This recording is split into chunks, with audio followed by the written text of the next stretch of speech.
Hello बच्चों, welcome to Kavita classes. हम लोग परिमेय संख्या रैशनल नंबर्स पढ़ रहे थे, जो कि हमारी 8th क्लास का पोर्शन है। इसमें हम लोगों ने इसे प्रीवियस वीडियो में पढ़ चुके हैं कि जो रैशनल नंबर्स होते हैं उनकी क्या क्या प्रॉपर्टीज़ होती है, जैसे close property, commutative property, associative property. अब हम लोग कुछ वर्ड्स हैं उनको पढ़ेंगे, कुछ टर्मिनोलॉजीज़ को पढ़ेंगे जो कि सिर्फ 8th क्लास के लिए ही नहीं, आगे जो आप कंपटीशन एग्जाम्स देखते हैं उसके लिए भी बहुत इम्पोर्टेंट है। दो वर्ड्स हम पहले भी पढ़ चुके हैं जो कि हम लोग इंटीजर्स में और होल नंबर्स में पढ़ा था हमने। एक वर्ड हमने पढ़ा था योज्य तत्समक, एडिटिव आइडेंटिटी। एडिटिव आइडेंटिटी जैसे कि शब्द से ही आपको पता चल रहा है कि योज्य तत्समक, किसी भी संख्या पे हमें कुछ अगर हम जोड़ते हैं कोई संख्या और अगर वही संख्या हमें वापस मिल जाती है तो वो जो संख्या हमने जोड़ी है वो हमारी योज्य तत्समक हो जाती है। That is additive identity. Example हम लेते हैं, हमने किया हुआ है कि अगर 3 है, 3 में अगर मैंने 0 को जोड़ा तो मेरे पास में 3 आ गया। -2 में अगर मैंने 0 जोड़ दिया तो -2 आ गया। ये तो हमारे हो गए इंटीजर्स और होल नंबर। अब अगर हम रैशनल नंबर्स की बात करें तो -1/2 है, +0 कर रहे हैं तो इसमें हमारे पास में -1/2 आएगा। या -3/-4, इसमें जब मैंने 0 ऐड किया तो मेरे पास में -3 डिवाइडेड बाय -4 आएगा। इसका मतलब हम इसका एक कंक्लूजन निकाल सकते हैं कि A है, A में अगर मैंने 0 ऐड अप किया तो मेरे पास में A आ जाएगा। ठीक है, तो हमारा यहाँ पे ये तो हो गया कंक्लूजन।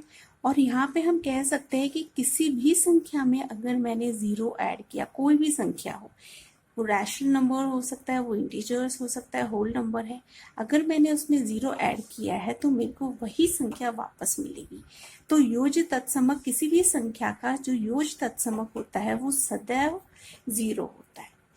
दूसरा पॉइंट हमने जो पढ़ा था वो है गुणात्मक तत्समक, मल्टीप्लिकेटिव आइडेंटिटी। नाम से ही पता चल रहा है कि किसी भी संख्या में अगर हम कोई संख्या को मल्टीप्लाई करते हैं और हमारे पास में वही संख्या वापस आ जाती है तो वो मेरी गुणात्मक तत्समक हो जाती है। जैसे कि आप देखिए 3, इसमें जब मैंने 1 को मल्टीप्लाई किया तो मेरे पास में 3 आ गया। -2 को जब मैंने 1 से मल्टीप्लाई किया -2 आ गया। रैशनल नंबर ले लीजिए, -1/2 को जब मैंने 1 से मल्टीप्लाई किया मेरे पास में -1/2 आ गया। -3/-4, इसको जब मैंने 1 से मल्टीप्लाई किया तो मेरे पास में -1/-4 आया। मतलब कोई भी संख्या अगर उसको हम 1 से गुना करते हैं तो हमारे पास में वही संख्या वापस आ जाती है। तो कंक्लूजन हमने क्या निकाला, A multiplied by 1, any number multiplied by 1 वो आपको वही नंबर वापस देगा जिससे आपने 1 को गुना किया है। तो हम कह सकते हैं कि किसी भी संख्या के लिए, कोई भी रैशनल, होल नंबर, अगेन आपको बता रही हूँ इंटीजर, सब संख्याओं के लिए जो 1 है वो आपका गुणात्मक तत्समक है। तो आपको ये पॉइंट याद रखना है कि गुणात्मक तत्समक क्या है, 1 है। और यहाँ पे सेकेंड हमें ये याद रखना है कि योज्य तत्समक एडिटिव आइडेंटिटी क्या होगी, 0 किसी भी संख्या के लिए।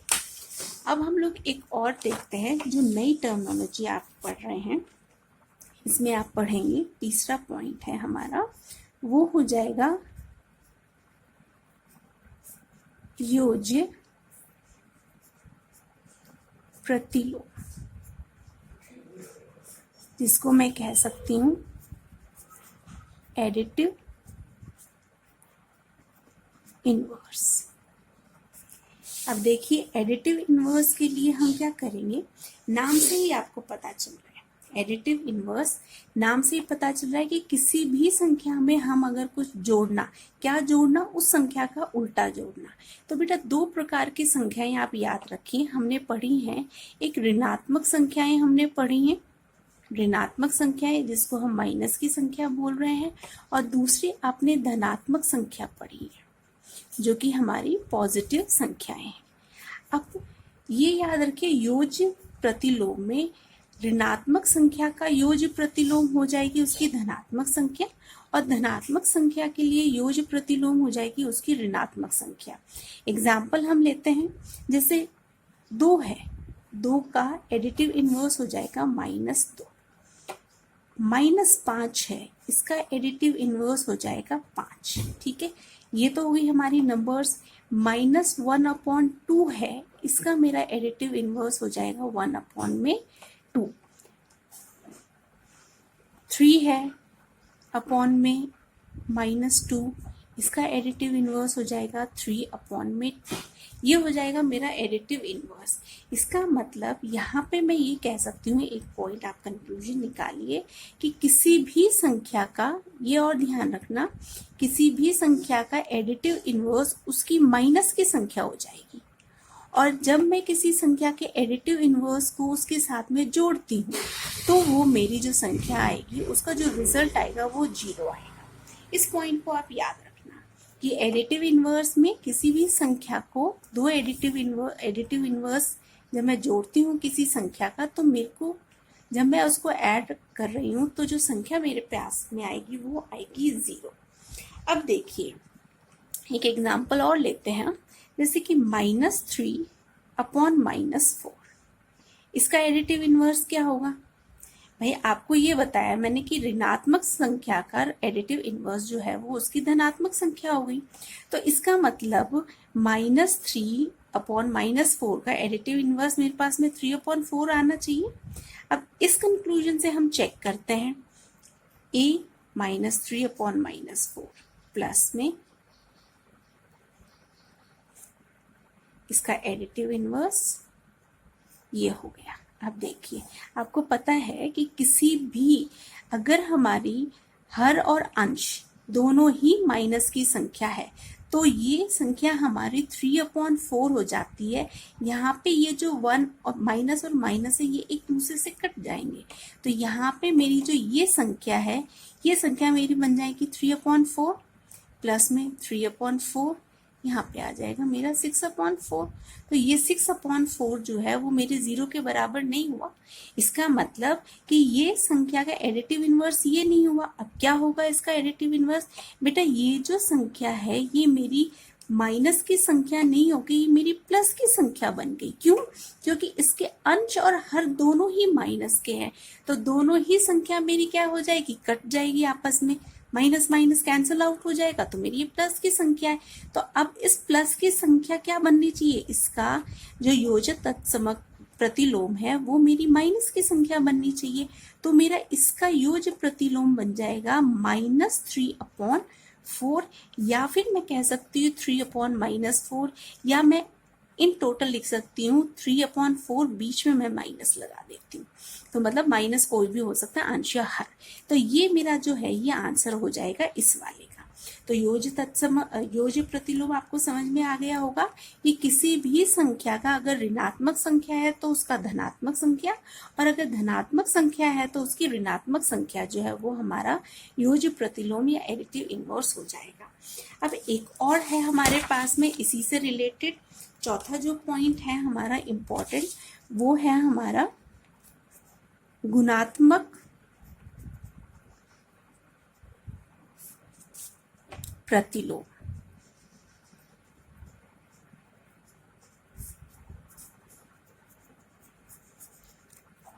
मल्टीप्लिकेटिव इनवर्स, या फिर हम एक शब्द रेसिप्रोकल पढ़ेंगे, हिंदी में हम उसको व्युत्क्रम बोलते हैं।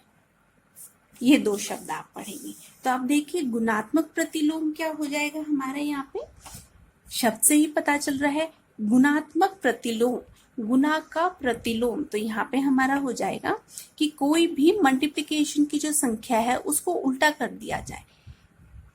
उल्टा का मतलब डिवाइड, डिवाइड में मैंने आपको बताया था क्या हो जाएगा, डिवाइड जब मल्टीप्लाई होता है तो क्या होगा, अंश हर बन जाएगा और हर अंश बन जाएगा। जब मल्टीप्लाई डिवाइड में जाएगा तो इसमें भी यही होगा, अंश हर बन जाएगा और हर अंश बन जाता है।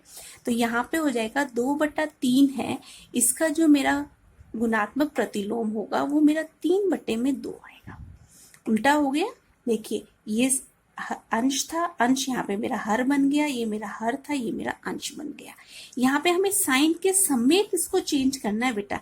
जैसे -3/4 होता तो यहाँ पे मेरा इसका गुणात्मक प्रतिलोम क्या होता, 4 मेरा ऊपर चला जाएगा और -3 मेरा नीचे चला जाएगा। विद साइन हम लोगों को चेंज करना है, ठीक है।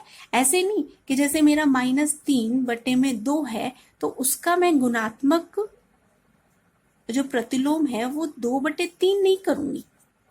क्यों?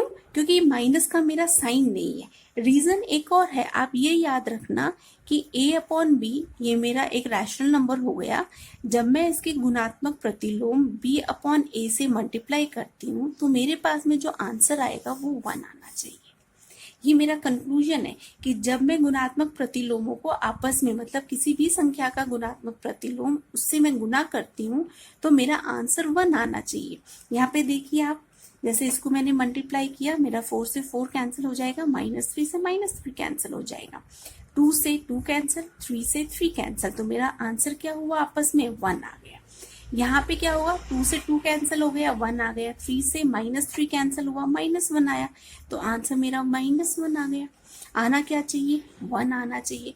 तो ये ध्यान रखना कि मल्टीप्लिकेटिव इनवर्स जब हम कर रहे हैं, उसका रेसिप्रोकल कर रहे हैं, तो हमारा कंप्लीट विद साइन हमारा अंश ऊपर और हर नीचे ऐसे आना चाहिए। ये नहीं है कि साइन हम लोग रहने देंगे, नहीं, विद साइन हमारा रेसिप्रोकल होना चाहिए, वो ऊपर नीचे संख्या जो है उसमें परिवर्तन होना चाहिए। तो हम लोगों ने यहाँ पे 4 चीजें आपने पढ़ ली। सबसे पहले आपने जो पढ़ा वो योज्य तत्समक पढ़ा था, जो हमने 0 पढ़ा, जिसमें हमने ये पढ़ा किसी भी संख्या में अगर मैंने 0 ऐड किया तो मेरे पास में वही संख्या वापस आती है। दूसरा, मैंने इसमें आपको मल्टीप्लिकेटिव अपना तत्समक पढ़ाया था, यहाँ पे गुणात्मक तत्समक पढ़ाया।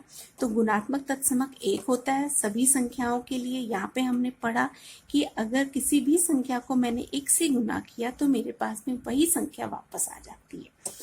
तीसरा जो मैंने पढ़ा था, इसके अंदर आपने पढ़ा वो है योज्य प्रतिलोम पढ़ा, जिसमें मैंने पढ़ा, हमने ये पढ़ा कि a जो है वो प्लस, जब माइनस उसकी ऋणात्मक कोई भी संख्या है उसके साथ में जब मैंने प्लस किया तो मेरे पास में जो आंसर आया वो 0 आएगा। और 4th पॉइंट जो पढ़ा वो गुणात्मक प्रतिलोम, इसमें पढ़ा a/b, जब इसका गुणात्मक प्रतिलोम को हम गुना करते हैं तो आपस में हमारी कटने के बाद में जो सॉल्व करने के बाद में आंसर आता है वो 1 है। ये हमारे 4 इंपॉर्टेंट पॉइंट्स हैं जो कि आपने इस टॉपिक में पढ़ा। अब इसको और अच्छे से एक्सप्लेन करेंगे एग्जाम्पल्स के साथ, वो हमारी एक्सरसाइज 1.1 है। तो बेटा इनको अच्छे से समझिए, कीजिए, प्रैक्टिस कीजिए। कोई डाउट है तो मुझसे पूछिए आप। और अगर आपको ये वीडियो अच्छा लग रहा है तो प्लीज़ इसको लाइक, शेयर एंड सब्सक्राइब कीजिए। And thank you a lot for watching my video. Thank you, have a good day.